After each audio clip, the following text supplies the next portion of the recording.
नमस्कार साथियों, स्वागत है आपका हमारे नए वीडियो के साथ, जिसमें आज हम पढ़ेंगे ज्योग्राफी का एक इंपॉर्टेंट टॉपिक अक्षांश और देशांतर। ये टॉपिक काफी महत्वपूर्ण है सारी परीक्षाओं के लिए। बहुत सारे यहाँ से क्वेश्चन आते हैं, लेकिन हमें पता ही नहीं चलता कि टॉपिक इससे आए हैं वो क्वेश्चन। तो इसको हम दो भागों में पढ़ेंगे। पहले अक्षांश और देशांतर की बेसिक नॉलेज हम लेंगे। बेसिक नॉलेज लेने के बाद महत्वपूर्ण अक्षांश और देशांतर रेखाओं को देखेंगे, जो अगली वीडियो में होगी।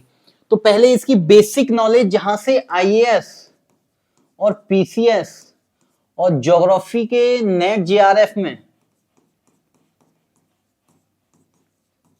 बहुत सारे क्वेश्चन पूछे जाते हैं। तो चलिए चलते हैं। सबसे पहले हम अक्षांश की बात करते हैं, जिन्हें हम इंग्लिश में लैटिट्यूड भी कहते हैं। अक्षांश रेखाओं की परिभाषा की अगर बात की जाए तो कई किताबों में आपको अलग अलग परिभाषा मिलेगी, और वो परिभाषा अपने इच्छा अनुसार बनाई गई है, जिसमें कि हम समझ पाए कि ये अक्षांश रेखा है। लेकिन वास्तविक परिभाषा जो ज्योग्राफी में होती है वो भी यहाँ पर आपको बताई जाएगी। देखिए, पहली बात, अक्षांश वे रेखाएं हैं जिन्हें ध्रुव के समानांतर एक वृत्त के रूप में खींचा जाता है। जैसे मान लीजिए ये गोला है, इस पृथ्वी को ही मान लीजिए, ये ध्रुव है और एक ध्रुव आपका ये है। इसके समानांतर यानी कि पैरेलल अगर कोई रेखाएं खींची जा रही हैं, उन्हें अक्षांश रेखाएं हम कहेंगे। तो पहला आपको समझ में आया कि अक्षांश रेखाएं ध्रुवों के समानांतर खींची जाती हैं। दूसरा, पश्चिम से पूर्व या पूर्व से पश्चिम खींची गई समानांतर रेखाओं को अक्षांश कहा जाता है। अगर हम पृथ्वी के ग्लोब की बात करें, पृथ्वी पर देखें, तो या तो पूर्व से पश्चिम हो या पश्चिम से पूर्व हो, लेकिन समानांतर अगर रेखाएं खींची जा रही हैं तो वो क्या कहलाएंगी? अक्षांश कहलाएंगी। तो अक्षांश की दो ऐसी परिभाषाएं जिनसे हमें पता चलता है कि ये रेखाएं ऐसे पैरेलल खींची जाती हैं वृत्तों के यानी कि ध्रुवों के समानांतर। लेकिन ये परिभाषाएं आपको केवल इस आधार पर ज्ञान दे पाती हैं कि अक्षांश रेखाएं क्या हैं या अक्षांश रेखाएं कैसे खींची होती हैं। वास्तविक परिभाषा ये है, अक्षांश रेखाएं भूमध्य रेखा से उत्तर तथा दक्षिण में ध्रुवों की ओर कोणीय दूरी है। यानी कि जो ये वाला मिडिल वाला चित्र बनना है, ये वाली हमारी अक्षांश रेखा अगर मान ली हमने, कौन सी? 0 डिग्री, जो भूमध्य रेखा है। इससे एंगल डिस्टेंस में, यानी एक एंगल पे ये, दूसरे एंगल पे ये, तीसरे एंगल पे ये, चौथे पे ये, और इनको मिलाने वाली रेखाएं फिर ऐसे खींची जाती हैं। तो ज्योग्राफी में angle distance from 0 degree equator, यहां से आपको पता होना चाहिए कि इक्वेटर से जो एंगल डिस्टेंस पे खींची जाती हैं, कोणीय दूरी पे जो रेखाएं खींची जाती हैं, उन्हें ही अक्षांश रेखा कहा जाता है। इस तरीके से आपको अक्षांश रेखाओं के बारे में समझ में आया कि अक्षांश रेखाएं या तो पूर्व से पश्चिम होंगी या पश्चिम से पूर्व होंगी, ध्रुवों के समानांतर होंगी और भूमध्य रेखा से कोणीय दूरी पर खींची जाएंगी। तो ये ध्यान रखना है आपको कि ये तीनों परिभाषाएं आपके पास होनी चाहिए, जहां से आपको ये समझ में आए कि अक्षांश रेखा होती क्या है। अब देशांतर को देखते हैं। देशांतर रेखाओं की भी परिभाषा ऐसे ही है। देशांतर रेखाएं वे रेखाएं जो दो ध्रुवों को मिलाती हैं। ये एक ध्रुव ये है, नॉर्थ पोल, साउथ पोल, इन दोनों को मिलाने वाली जितनी भी रेखाएं हैं सारी क्या कहलाएंगी? देशांतर रेखाएं। ठीक है, तो पहली परिभाषा यही है कि दो ध्रुवों को जो आपस में रेखाएं मिलाती हैं वो देशांतर रेखाएं कहलाती हैं, और इंग्लिश में लॉन्गिट्यूड। ठीक है। दूसरा, देशांतर रेखाएं उत्तर से दक्षिण अथवा दक्षिण से उत्तर की ओर खींची गई रेखाएं होती हैं। तो एक परिभाषा ये भी हो गई कि या तो उत्तर से दक्षिण कहिए या दक्षिण से उत्तर कहिए, वो खींची गई रेखाएं होती हैं। तो ये आपको समझ में आया। जो महत्वपूर्ण परिभाषा है, 0 डिग्री देशांतर से, यानी कि जो 0 डिग्री आपका देशांतर है, इस देशांतर से एंगल बनाए जाएं, एंगल डिस्टेंस पे जो रेखाएं खींची जाती हैं वही जो है देशांतर रेखाएं कहलाती हैं, और ये देशांतर रेखाएं आपस में ध्रुवों को मिलाती हैं। तो यहां पर आपको ये चित्र दिखाई दे रहा होगा, ये जो इधर से रेखाएं आपको दिखाई दे रही हैं ये सभी देशांतर रेखाएं हैं और अक्षांश रेखाएं आपको ऐसे दिखाई देंगी।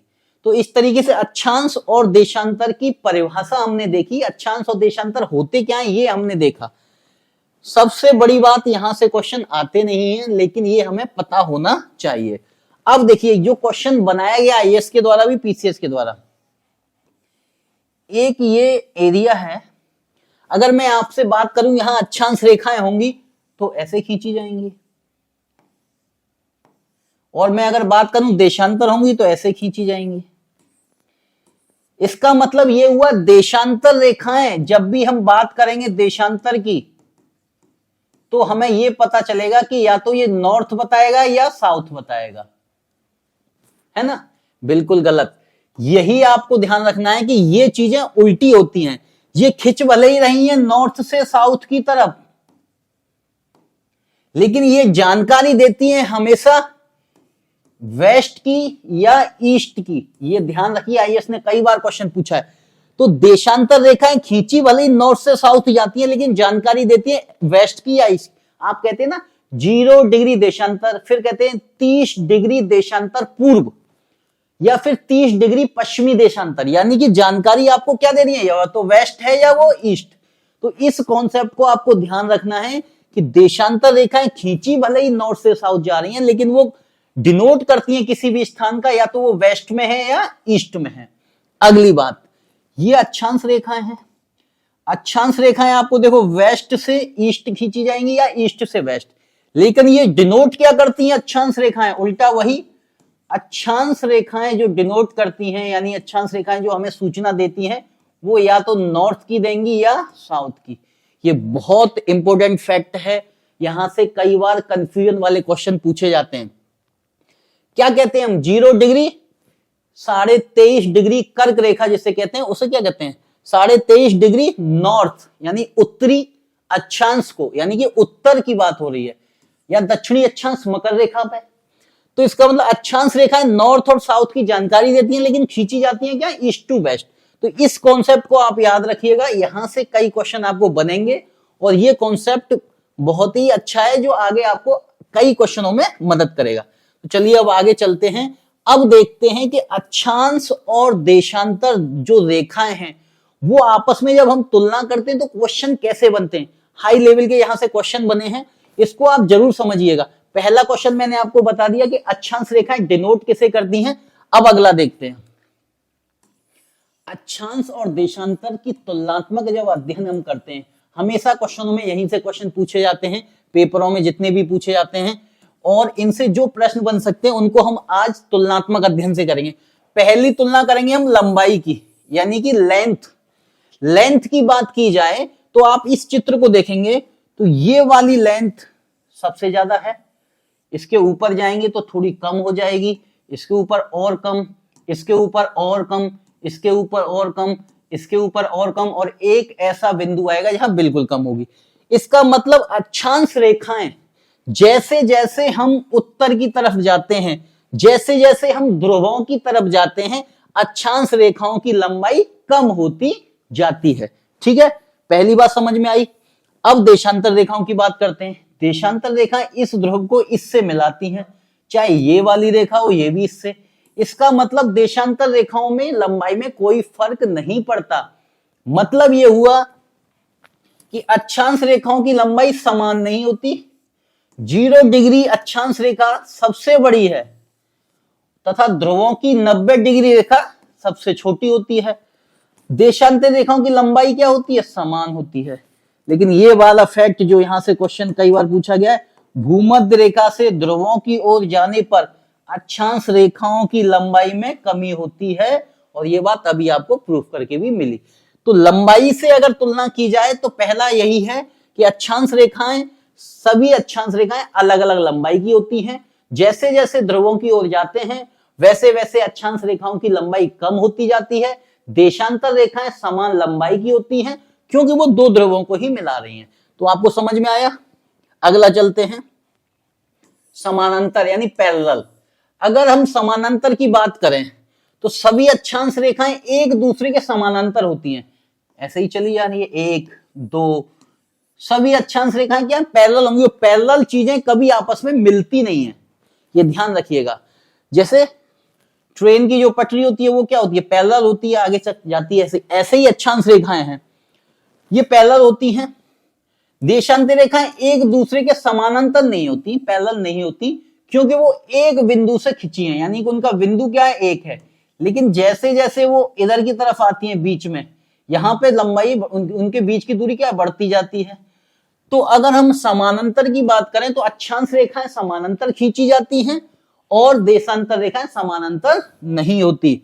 अक्षांश रेखाएं एक वृत्त मानी जाती हैं, क्यों, जब हम पृथ्वी पर इनको ऐसे खींचते हैं तो दूसरी साइड भी वो खींची होगी, तो एक क्या ये सर्किल के रूप में होती हैं, इसीलिए अक्षांश रेखाओं को एक वृत्त माना जाता है।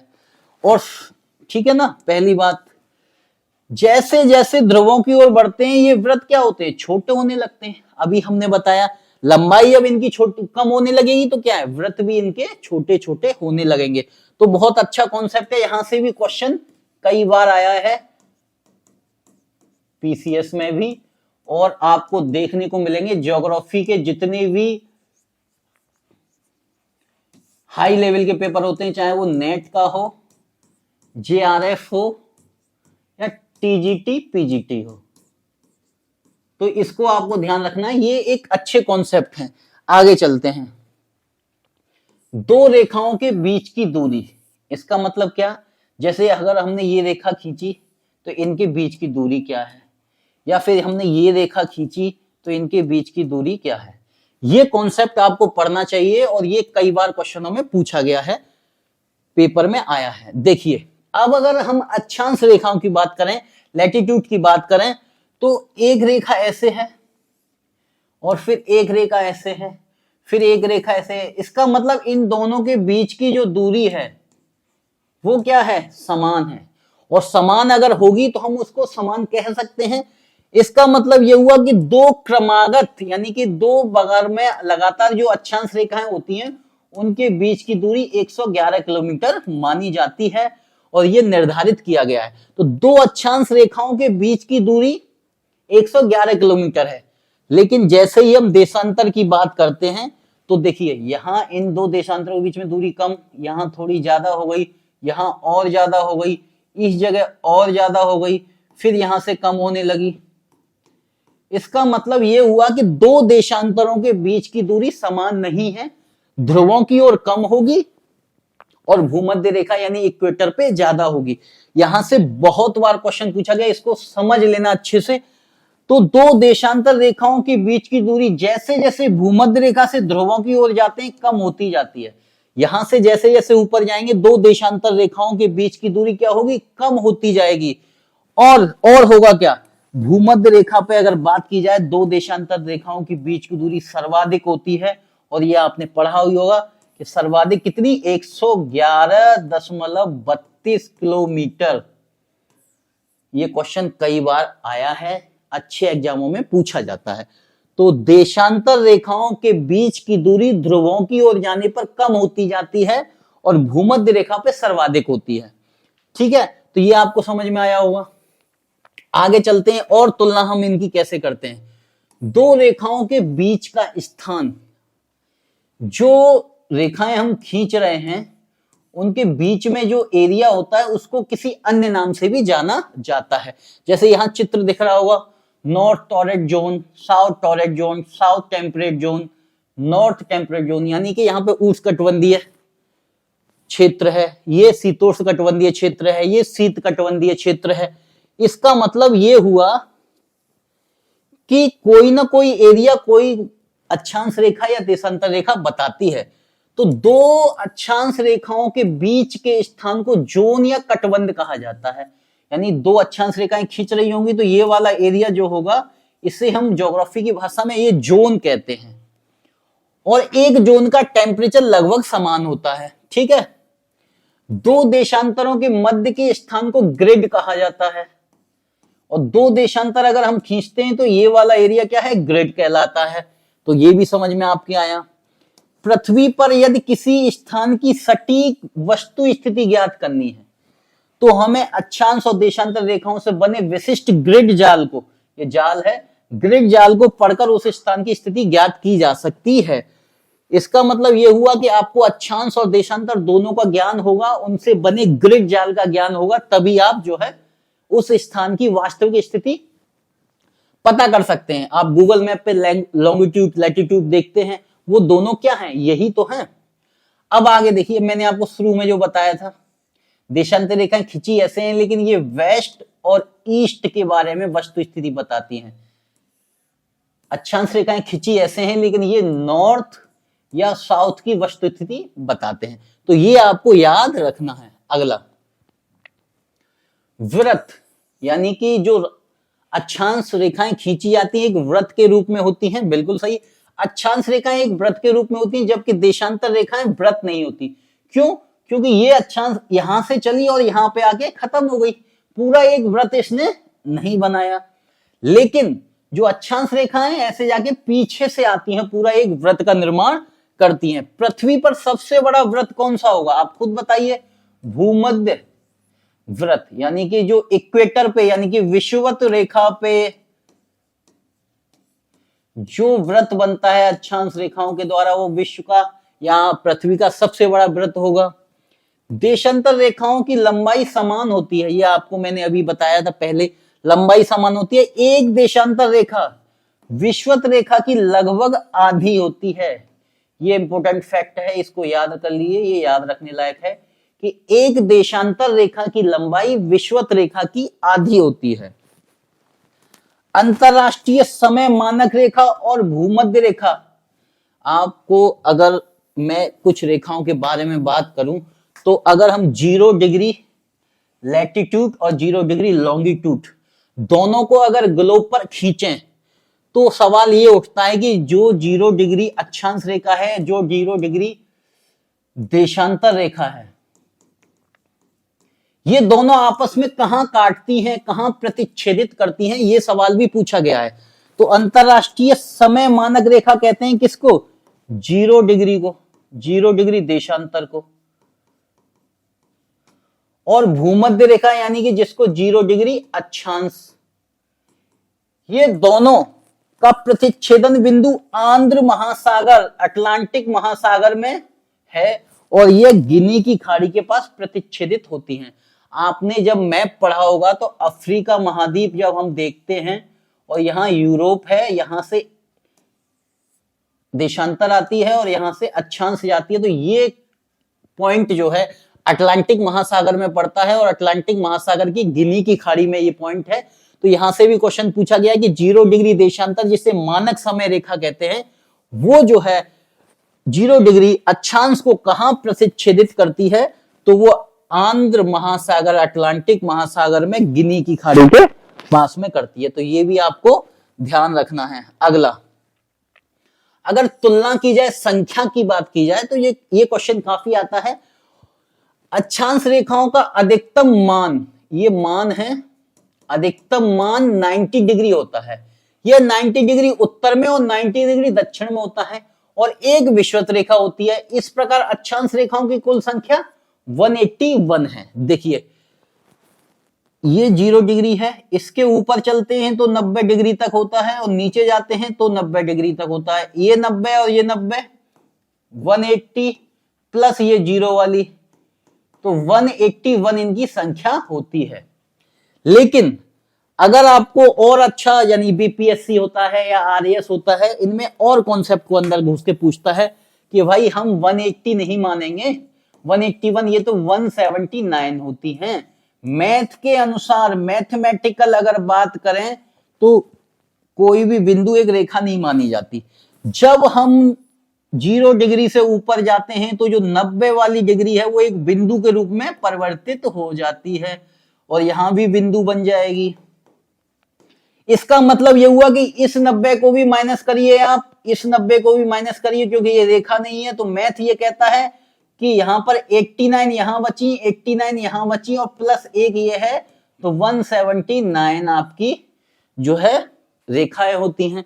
तो आप ऑप्शन के अनुसार देखिए, अगर ये ऑप्शन है तो आंसर यही लगाइएगा, अगर ऑप्शन में ये नहीं है तो 181 आंसर होगा। तो अक्षांश रेखाओं की संख्या के बारे में हमें जानकारी मिल गई। देशांतर रेखाओं की बात करें तो इनकी कुल संख्या पूर्व में और पश्चिम में 180 होती है, तो दोनों को जोड़ दिया जाए तो 360। जो 0 डिग्री देशांतर है, इसको आप देखिए, जो 0 डिग्री देशांतर है इसके जस्ट पीछे ही 180 डिग्री देशांतर रेखा है। 180 इधर जाएंगे तो 180 डिग्री और इधर जाएंगे तो 180 डिग्री। जो 180 डिग्री वाली जो रेखा है वो एक ही है, यानी कि दो रेखाएं नहीं है, तो इसके पीछे जो है 180 है। तो इसी तरीके से 180 और 180 कितने, 360।